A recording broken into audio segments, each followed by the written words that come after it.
Le schéma tactique est en place, la stratégie a été analysée et est prête à se déployer. Jeff est sur le terrain comme titulaire, nous sommes prêts. Bienvenue dans le podcast Bleu, Blanc, Noir.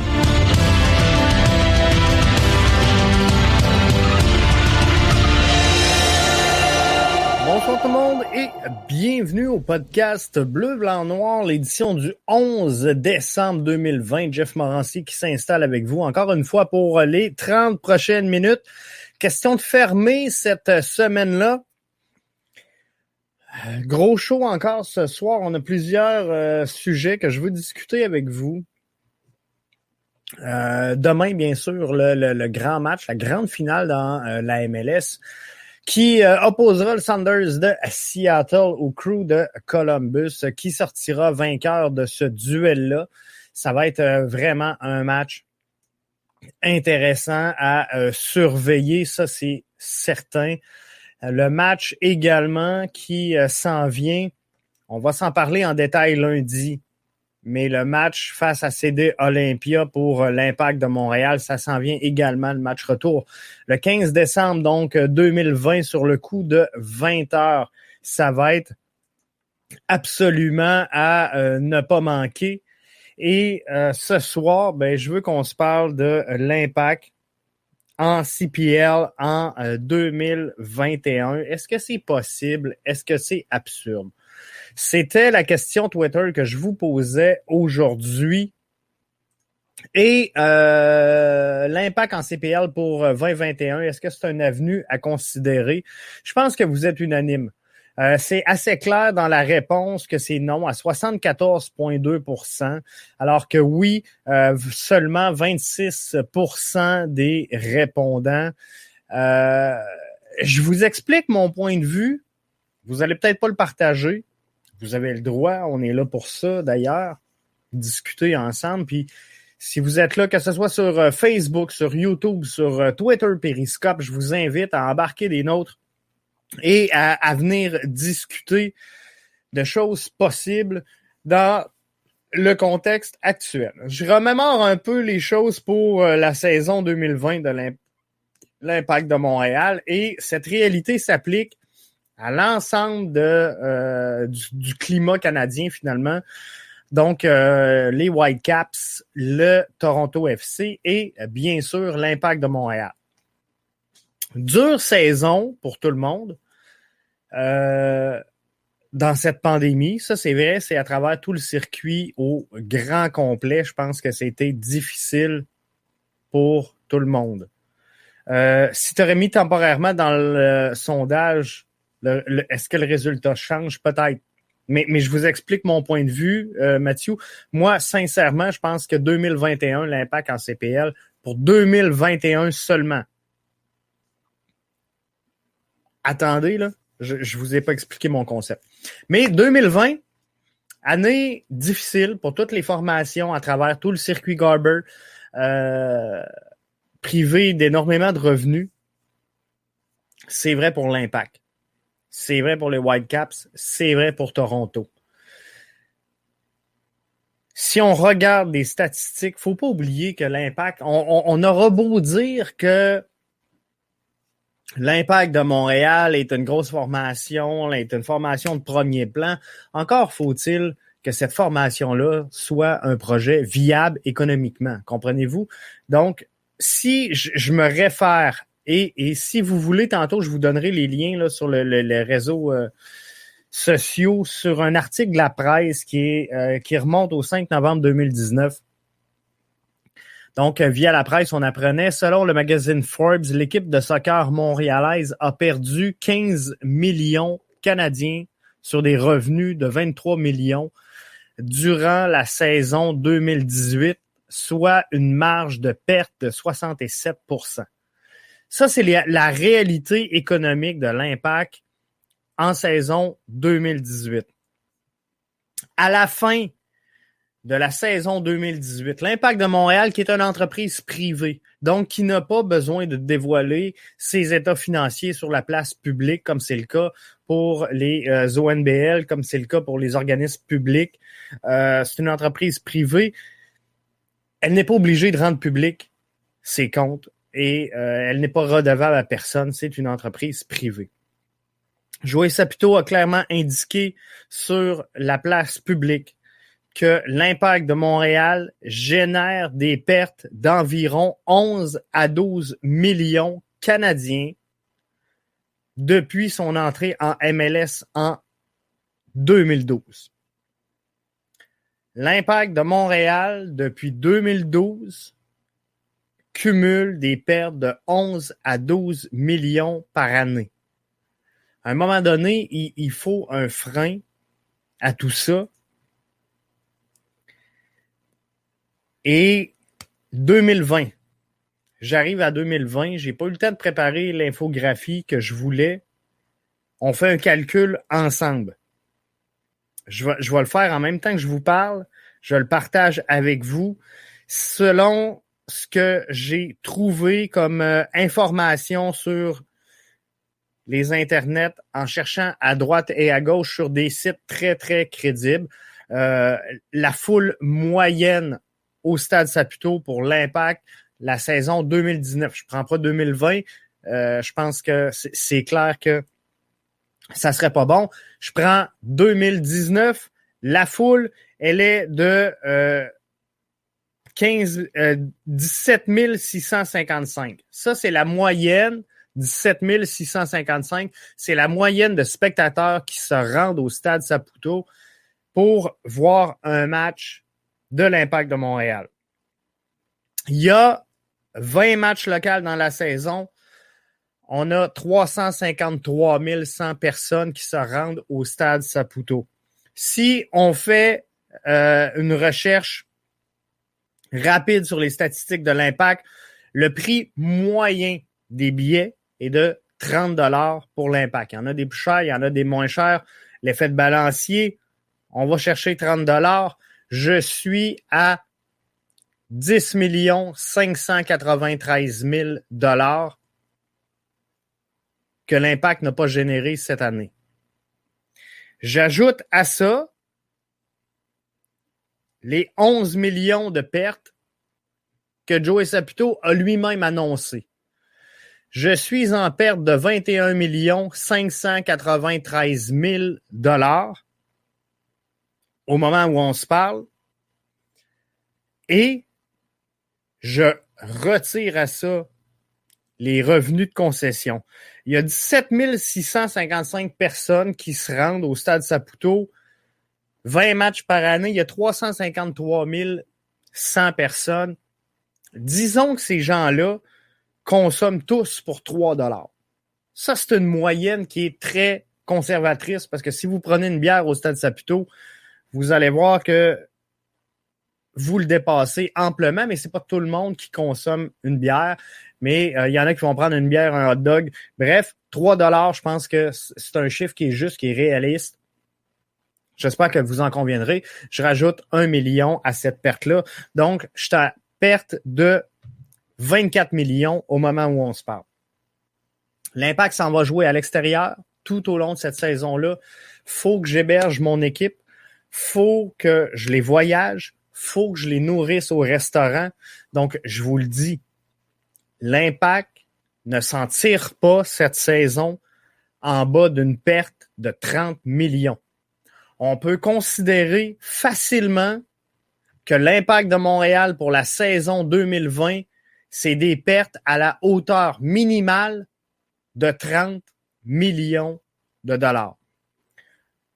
On aura beau dire qu'on veut un 10, qu'on veut un 9 complet qu'il va falloir amener piger dans nos poches. Je vous le dis, c'est des pertes d'au moins facilement 30 millions pour l'Impact cette saison.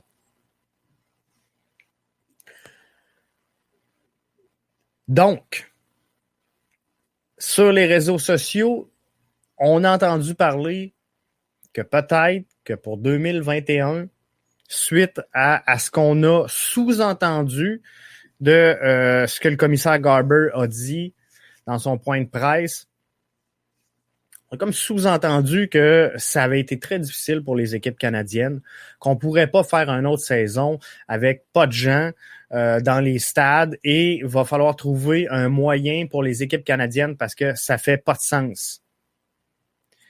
La MLS elle-même a annoncé une perte énorme cette année. On parle de perte de près de 1 milliard pour la MLS. Des pertes de près de 1 milliard de dollars. Et la MLS est la ligue qui est le plus en déficit présentement dans le sport professionnel à travers toute l'Amérique du Nord. Donc, et je pense, si je me trompe pas, là, en saison 2018, et faudra aller vérifier parce que là, j'ai perdu le lien que j'avais tantôt, mais il y aurait comme quelque chose comme 13 équipes sur 23 qui seraient déficitaires. Bref, c'est vraiment pas facile pour les équipes en MLS. J'ai-tu cette statistique-là ici? Je devrais avoir ça. Nombre d'équipes déficitaires en MLS, 16 sur 23 qui sont déficitaires. En la Ligue nationale de hockey, 6 équipes sur 31 qui sont déficitaires. Dans la MLB, 3 sur 30. Dans la NFL, 0 sur 32. Et en NBA, une équipe sur 30 qui est déficitaire. Donc, c'est déjà difficile pour la MLS avant la pandémie. Alors là, ça devient très, très difficile.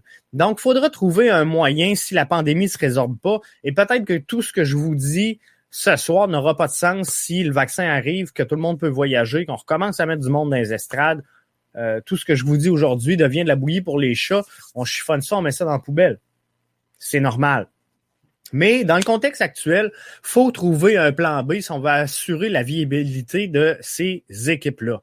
On sait qu'en 2020, ça n'a pas été facile pour personne. On l'a vu avec l'Impact. On a des joueurs qui ont retourné à la maison, qui ont dû vivre une quarantaine, qui ont quitté pour l'Europe pour des raisons personnelles. Je pense à Clément Diop à un moment donné. Je pense à Wanyama qui est allé rejoindre sa sélection nationale. Ça n'a pas été facile. On a senti Boyan qui avait hâte également de retourner. Thierry Henry qui n'a pas trop parlé. Je pense qu'il aime pas parler de ce genre de choses-là. Mais lui aussi, là, presque 1 an sans voir sa famille. C'est le fun, le FaceTime, là, mais à un moment donné, ça devient lourd également. Donc, pourquoi ne pas prendre les équipes MLS et les faire évoluer, les 3 équipes canadiennes, on s'entend, les faire évoluer dans le circuit de la CPL. Vous allez me dire, Jeff, ils vont brûler la ligue, ça n'aura même pas de sens, et on ne peut pas voir un TFC débarquer. Je suis 100% d'accord avec vous autres. Par contre, Mathieu nous dit, avant de poursuivre, je vais prendre le commentaire. Mathieu nous dit, nouveau format du championnat canadien avec plus de matchs plutôt que des équipes en MLS, des équipes MLS en CPL. Arius dit, je serais curieux de savoir les pertes pour TFC aussi. Là, je vous parle de grosses pertes pour l'Impact de Montréal. La masse salariale de Toronto FC, elle est incroyable. Présentement. Toronto FC, pour la saison 2018, engrange une perte qui est encore pire que l'Impact de Montréal. Toronto FC, pour 2018, c'est des revenus de 43 millions avec une perte de 19 millions, soit 7 de plus que l'Impact de Montréal. Mais on greffe à tout ça des revenus de 43 millions qui sont drôlement amputés cette saison. Donc, le 19 millions de pertes, si on considère rapidement là, que Toronto FC perd 19 millions à la fin de la saison normale de 2018, c'est possible qu'on soit proche du 50 millions aujourd'hui, là. Ça se pourrait. J'ai pas les chiffres, puis je veux pas mettre des chiffres dans la bouche de personne, mais je vous le dis, l'Impact de Montréal, c'est au moins 30 millions. Donc, je pense pas que pour les joueurs d'Impact, les joueurs de premier plan, les joueurs désignés, les joueurs importés, les joueurs internationaux, qu'il y ait présentement de l'intérêt à aller évoluer du côté de la CPL. Donc, moi, ce que je dis, c'est que les Boyan, les Wanyama, les Kyoto, ça ne leur tente pas d'aller jouer en CPL. C'est mon point de vue. Je ne leur ai pas demandé. J'extrapole. Mais ces joueurs-là, ça ferait bien, si on irait en CPL, ça ferait bien de ne pas les avoir avec nous autres. Parce que ça n'a pas de sens. Et si on veut aller jouer en CPL, il ne faut pas détruire la Ligue. Il ne faut pas augmenter le calibre cette année et après ça, revenir à une année normale où ce qu'on va se dire, voyons, ça fait pas de sens, là, les équipes. Tu sais, moi, l'année passée, j'allais voir Toronto, j'allais voir l'Impact, j'allais voir les Whitecaps. Là, on revient avec des équipes ordinaires. C'est moins entertainant, c'est moins de beaux jeux. Bref, ça devient pas facile de revenir à la normale par après. Donc, c'est pas bon. C'est pas bon pour la CPL de prendre les équipes de la MLS telles quelles. Donc, si on veut entrer les équipes MLS en CPL, les règles doivent être les mêmes pour tout le monde. Il faut respecter le minimum de joueurs canadiens. Il faut respecter un certain plafond salarial. Il faut respecter... Bref, les règles doivent demeurer les règles de la CPL. Il ne faut pas modifier la façon de fonctionner pour la CPL parce qu'on veut dépanner la MLS. Mais la CPL travaille très, très fort présentement pour mettre son pied au Québec. Moi, je vous le dis, la région de Québec va avoir, dès le retour à la vie normale, sa formation en CPL. C'est garanti, je vous le confirme, c'est déjà réglé. On attend juste de voir si comment ça va se dérouler parce que la condition à l'implantation d'un club de CPL à Québec, c'est qu'il faut qu'il y ait une saison normale avec des spectateurs dans les gradins. Donc, c'est la seule condition qui manque à réunir présentement pour qu'on confirme la présence de la CPL à Québec.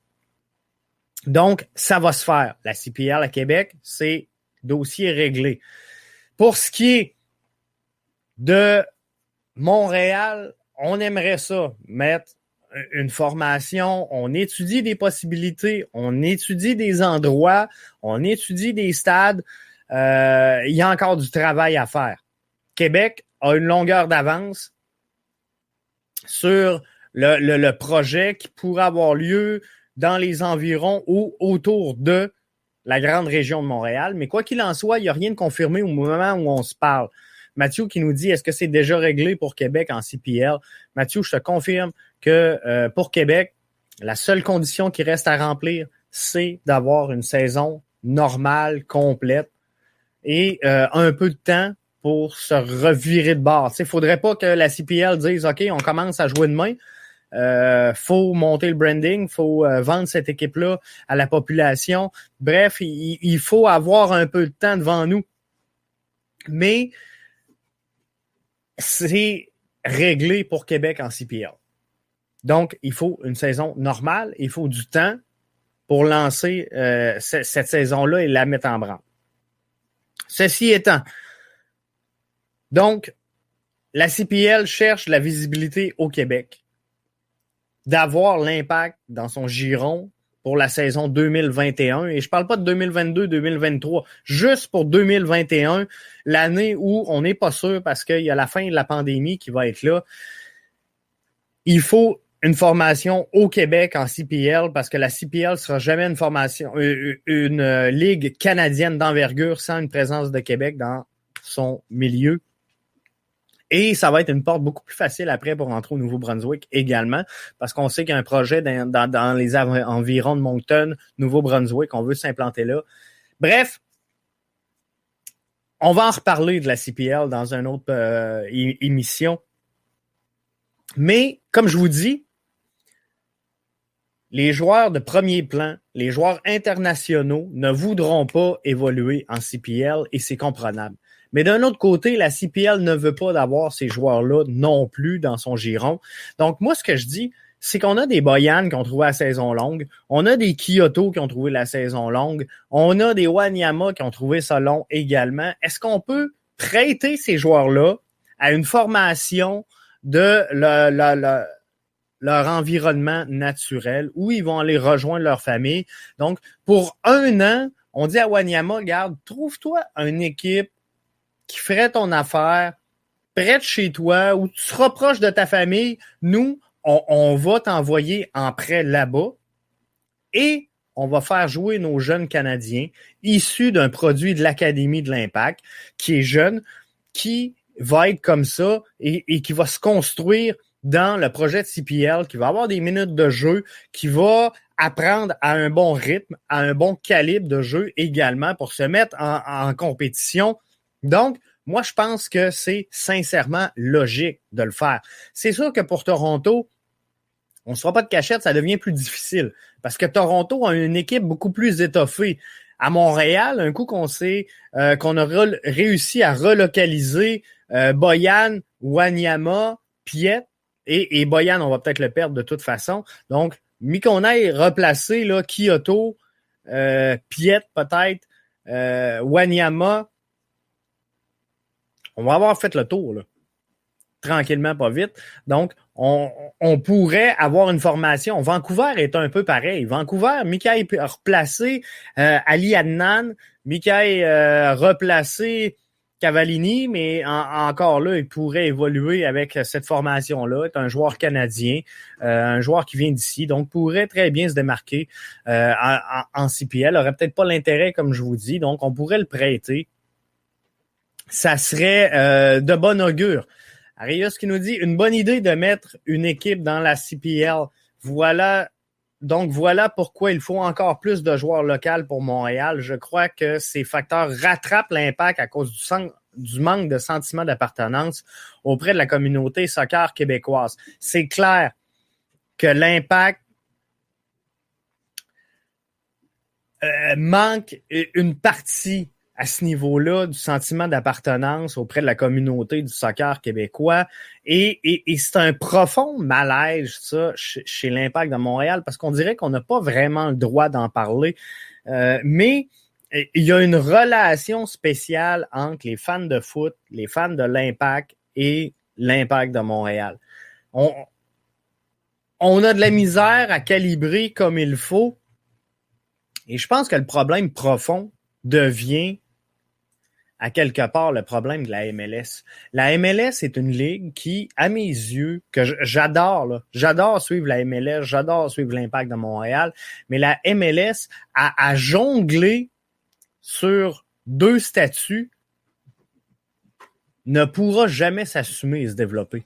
Parce que d'un côté, la MLS, elle nous vend quoi, la MLS? Elle nous vend l'avenue de Drogba, de Zlatan, de David Beckham. Donc, elle nous vend ces vieux retraités, parce que c'est comme ça qu'on l'aperçoit en Europe, une ligue de retraités. Donc, elle nous vend ces joueurs établis, reconnus mondialement, mais pour exceller en MLS, pour s'en sortir et pour être bon, il faut former des jeunes et les vendre en transfert là-bas, en Europe, dans un des 5 grands circuits reconnus mondialement pour la qualité de son soccer.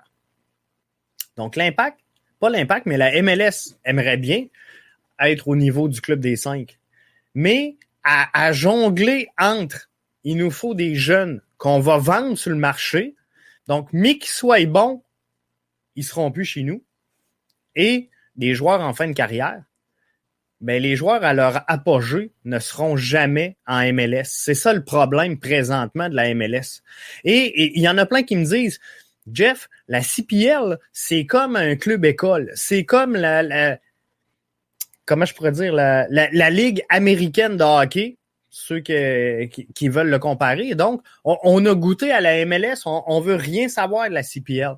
Mais la CPL, ce qu'il y a de beau, c'est qu'elle s'assume dans son rôle de ligue de développement. La CPL veut être une ligue jeune, veut être une ligue qui va offrir un tremplin à certains joueurs et veut pas ramasser ces joueurs-là. Il y en a plein qui disent Zlatan n'ira jamais en CPL. CPL est contente. CPL veut rien savoir de Zlatan, veut rien savoir d'un Drogba, non, la CPL, elle veut devenir une jeune académie pour promouvoir le talent canadien et l'envoyer l'autre bord en Europe. C'est ça la CPL. C'est pas pour rien qu'ils veulent pas de lien avec la MLS, qu'ils veulent pas être des clubs d'académie de la MLS. Non. Mais la MLS, présentement, a un trouble d'identité. Donc, de jongler entre je forme des jeunes puis je les vends ou je ramasse des vieux en fin de carrière, ben entre les deux, les joueurs sont à leur apogée et ils ne sont pas en MLS.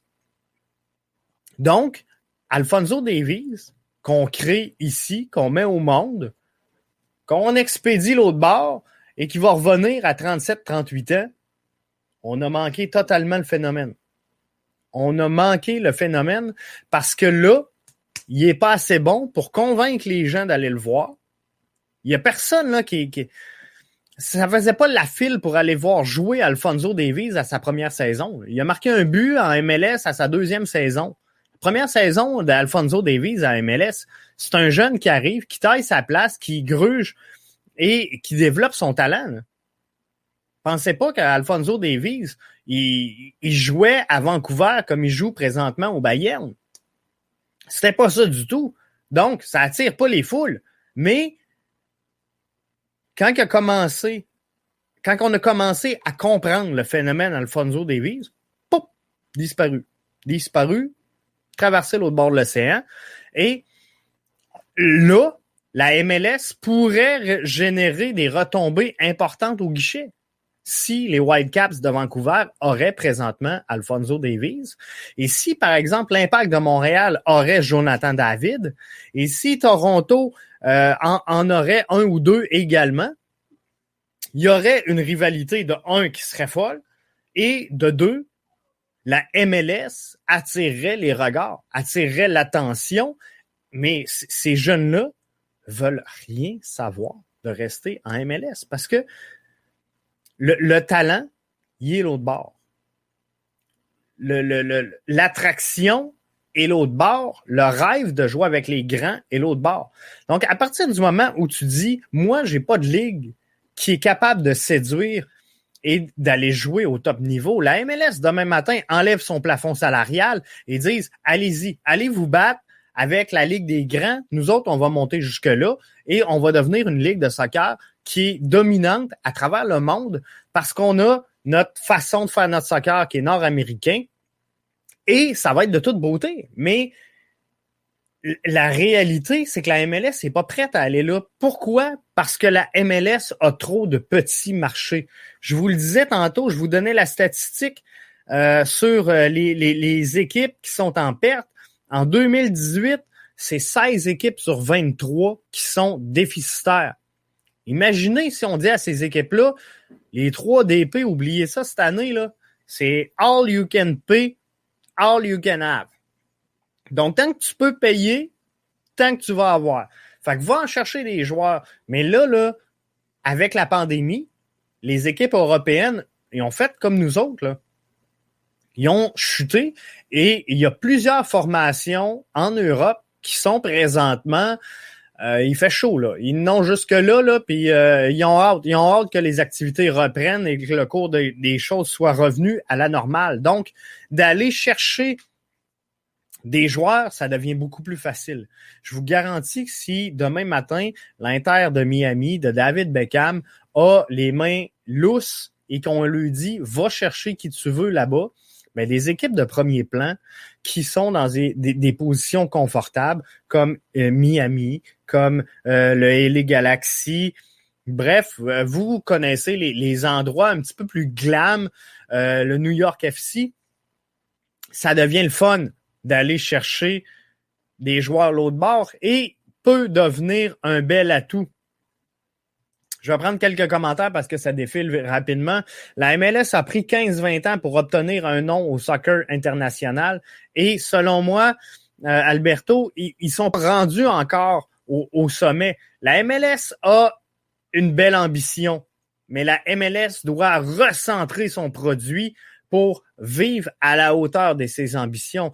Et il n'y a rien là. Si la MLS décide de dire, nous, on produit des talents pour les équipes européennes, fine. Mais fais-le, puis assume-toi, assume ton choix, assume ce que t'es, puis vends-le comme ça. Mais à partir de ce moment-là, ben, tu vas avoir ton public de niche. Fait que ça, c'est dit. Jeff, l'équipe nationale des États-Unis a décidé de prendre des joueurs qui jouent en Europe et le moins de joueurs possible de la MLS dans le passé. Comprenez-vous? C'est là. On prend des joueurs qui jouent en Europe et le moins possible dans la MLS. Pourquoi? Parce que ça fait pas de sérieux, la MLS, parce que ils n'ont pas d'identité. Ils sont soit trop jeunes, soit trop vieux, mais ils ne sont pas à leur apogée. Ce n'est pas une chose d'argent, nous dit Alberto via Twitter. C'est plus une chose de niveau. Les joueurs préfèrent jouer à l'Europe. Sincèrement, Alberto, moi, je suis pas prêt à dire ça.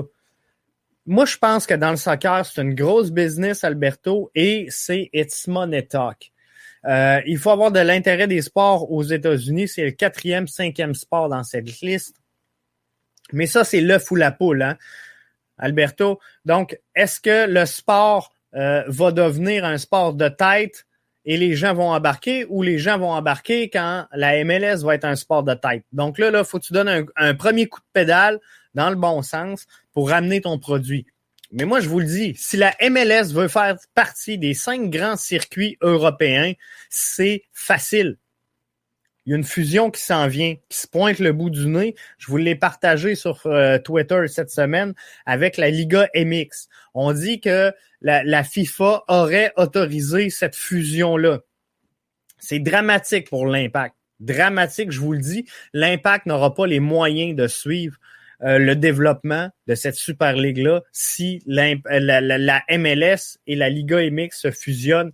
Montréal devient un trop petit marché présentement, pourrait tirer son épingle du jeu, mais il faudrait beaucoup d'autres investisseurs et il faudrait allonger beaucoup de dollars. Mais, quoi qu'il en soit, à partir de ce moment-là, si on fusionne la Liga MX, on fusionne la MLS, on dit, garde, faites ce que vous voulez, négociez avec qui vous voulez, allez chercher les joueurs que vous voulez, mais on est une ligue nord-américaine, fait garder 6 joueurs canadiens, nord-américains, mexicains dans votre organisation en tout temps. Il faut avoir 6 joueurs. Ça va nous conserver une saveur nord-américaine du soccer. Mais pour le reste, regarde, allez chercher ce que vous voulez. C'est It's Money Talk. Je vous garantis qu'on convainc beaucoup de joueurs de venir ici. Parce que les joueurs, ils ont tous un prix. Et en Europe, présentement, les joueurs sont épiés exactement comme nos joueurs de hockey ici. Donc, il y en a plusieurs qui vont dire, regarde, moi, là, au même salaire que je gagne présentement, je vais me retirer un peu des follow spots, je vais être capable d'aller à l'épicerie pour quelque temps, je vais être capable d'aller manger au restaurant avec ma douce sans qu'il soit 12 qui prennent des photos autour de ma table. Bref, ils vont avoir un peu d'air, mais de quitter Paris, New York, quitter l'Europe, peu importe l'endroit, pour aller jouer à New York, pour aller jouer à LA, pour aller jouer à Miami, pour aller jouer à Orlando même, tout près de Walt Disney, avec la petite famille. Wow! C'est magique. Langue anglaise qui est facilement apprenable, facilement maîtrisable. Donc, ils ont le gros bout du bâton présentement, la MLS. La journée qu'ils vont décider, OK, sortez le portefeuille, it's money talk. Si vous convainquez des joueurs de venir, ben, ils vont se présenter. Mais la MLS peut pas faire ça parce que présentement, elle tient à quoi? Elle tient à des petits marchés. Pensez-vous vraiment qu'il y a un joueur présentement comme un Alphonso Davies qui rêve de jouer à Cincinnati ou à Houston? Sincèrement, c'est non. Montréal peut avoir certains attributs parce que on ressemble un peu quand même à certaines villes européennes. Il y a des joueurs qui peuvent se retrouver là-dedans. Vancouver, pour son ski, peut être attirante. Toronto, pour ce qu'elle représente globalement dans le monde, est quand même un gros marché, peut être attirant. Des villes comme Miami, des villes comme LA, des villes comme... il y en a plusieurs là, qui peuvent être attirantes. Mais il y a des villes à l'international que je ne suis pas certain qu'ils trouvent énormément d'écho. Mon avis, mais il faudrait voir. Mais par contre, ça va faire mal à des petits marchés. Il y a des petits marchés qui ne pourront pas survivre à ça. Donc, il faut accepter qu'on va avoir des pertes. Et la fenêtre, là, elle est tellement belle pour promouvoir le soccer parce que là, avec la Coupe du Monde, Canada, États-Unis, Mexique de 2026, wow! C'est les follow spots internationales qui seront ici avec nous autres. C'est sûr. La MLS ne va pas refaire la même erreur que dans les années de Manic et du Cosmos. C'est la raison du plafond salarial. On a eu des dominations, effectivement, où l'argent achetait, mais je pense que la Ligue Arius à cette époque-là était pas tellement petite, mais elle était tellement pas au même niveau qu'elle est en ce moment, qui fait que c'est des petits marchés qui étaient là. Donc, il fallait, à cette époque-là, effectivement, pour tenir un équilibre, avoir un plafond salarial. Et présentement, je pense que la Ligue, elle est devenue à un stade où elle a atteint un certain plateau de maturité et pour se donner un nouveau souffle, doit faire les modifications en ce sens-là et de retirer au moment où on se parle le plafond salarial. Je pense que c'est l'avenue qu'on doit privilégier chez la MLS pour vraiment s'ouvrir et être compétitif à l'international et à être attractif. Mais ça, c'est dans la mesure, Arius, où c'est ce que veut la MLS. Si la MLS veut, mais moi j'ai le sentiment qu'elle veut s'établir comme parmi les 5 grands circuits. Donc, elle aimerait ça qu'on parle pas des 5 grandes ligues, mais des 6 grands circuits à travers le monde. Si elle veut arriver là, faut qu'elle se décolle de son étiquette de club de retraités et d'un autre côté d'académie pour l'Europe. Aux États-Unis, la Liga MX a de meilleurs codes d'écoute que la MLS. C'est la raison d'une fusion. Je pense que oui, la Liga MX, on se le cachera pas, a quand même une bonne rétention d'auditeurs. Un peu comme la CPL ici a fait très bien quand même dans le passé avec ses codes d'écoute. Mais tout ça provient essentiellement, Mathieu, du fait que ces ligues-là assument ce qu'elles sont. L'académie, pas l'académie, mais la CPL se veut un peu une ligue de développement, d'académie, de jeunes joueurs. Et c'est sûr qu'il y en a des plus vieux, puis on complète les alignements, je comprends tout ça, mais essentiellement, c'est un peu ça. C'est un niveau formateur, la CPL, et c'est pas pour rien. Pourquoi vous pensez qu'il y a un groupe qui s'appelle l'Atlético qui est venu investir en CPL pour avoir sa formation? Pourquoi on parle autant dans la région de Québec de l'Olympique lyonnais qui voudrait acheter son club de CPL et de le mettre dans la grande région de Québec? Pourquoi ces grandes formations-là qui possèdent également, par exemple, NIC FC en MLS veut investir en CPL? Parce que ils ont compris. Ils ont compris qu'il se passe quelque chose au soccer canadien. Ils ont compris qu'on a du talent. Ils ont vu les Alphonso Davies. Ils ont vu les Jonathan David. Ils savent qu'on est en retard sur eux autres et ils savent qu'il y a du développement à faire ici, en sol canadien, pour amener le soccer à un autre niveau. Mais quelle belle niche pour l'Olympique lyonnais d'avoir son pied à terre au Canada et dire, moi, je forme des jeunes au Canada que je vais prendre à bon prix qui vont avoir partie de notre académie de CPL, tout petit, qu'on va avoir fait pousser dans le giron de l'Olympique lyonnais et qui vont pouvoir sauter directement chez nous. Ils feront pas ça en MLS. Ils feront pas ça en MLS. Parce que en MLS, s'ils amènent ces jeunes-là,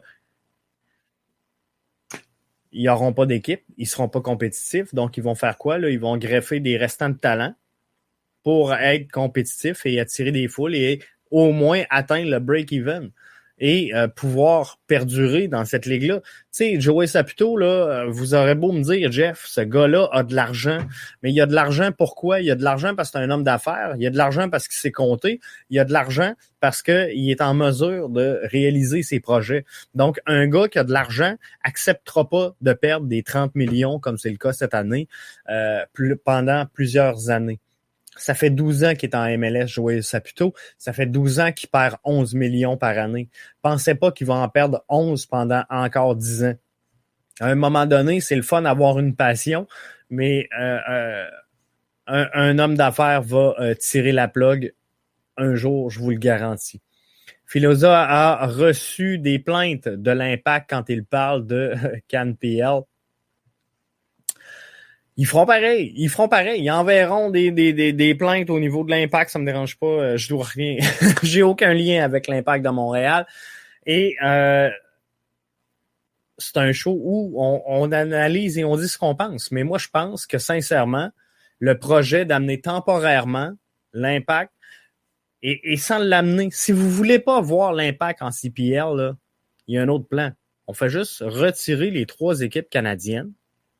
Et on joue des matchs amicaux en CPL, en sol canadien. S'il y a des équipes qui vont venir de la Liga MX s'installer ici, fine, qu'ils viennent. Tu sais, s'ils sont prêts à faire un 14 jours de quarantaine pour venir jouer contre nous autres, ben qu'ils viennent. On va leur ouvrir grand la porte et on va s'amuser. Mais on n'écœurera pas tous les joueurs. On va pas froisser toutes les familles. On va pas dépenser et vider un 30 millions dans le vide. Comprenez-vous, on va se faire un projet qui a du sens. Arius nous dit CPL peut-être un jour dans le Bas-Saint-Laurent. Je pense sincèrement que CPL pourrait peut-être tenir le fort effectivement dans le Bas-Saint-Laurent un jour. J'ose y croire.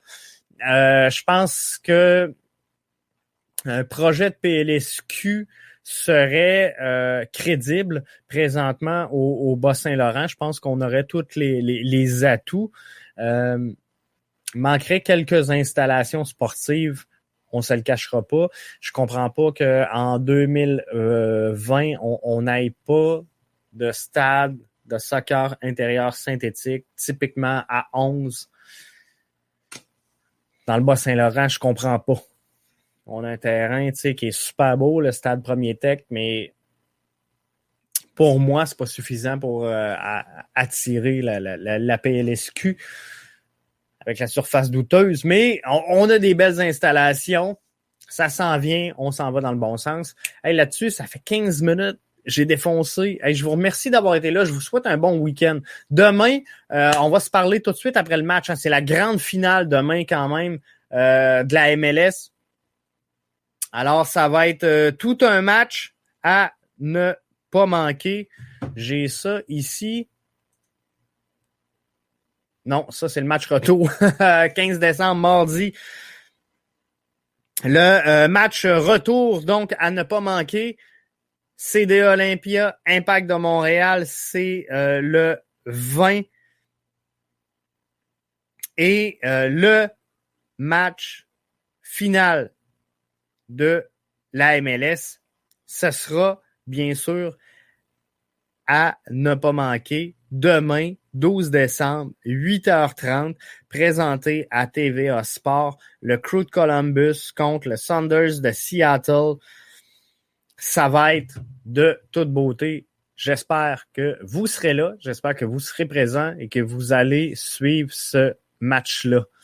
Flash tes lumières, t'as défoncé ton temps. Il faudrait que je fasse comme Denis Lévesque. on ferme tout dans le studio. Non, merci d'avoir été là et on se retrouve donc demain pour un podcast d'après-match suite à la rencontre Saunders Crew de Columbus. Sinon, on se retrouve lundi. Mais manquez pas, dans quelques instants, la version audio sera disponible sur toutes les plateformes de podcast qui sont disponibles. Merci d'avoir été des nôtres. Merci à Rius qui était là avec nous. Bon week-end, Alberto. On a partagé ton podcast sur Radio Sport Montréal. Merci, gang. Je vous invite à suivre Radio Sport Montréal sur les réseaux sociaux. Bye.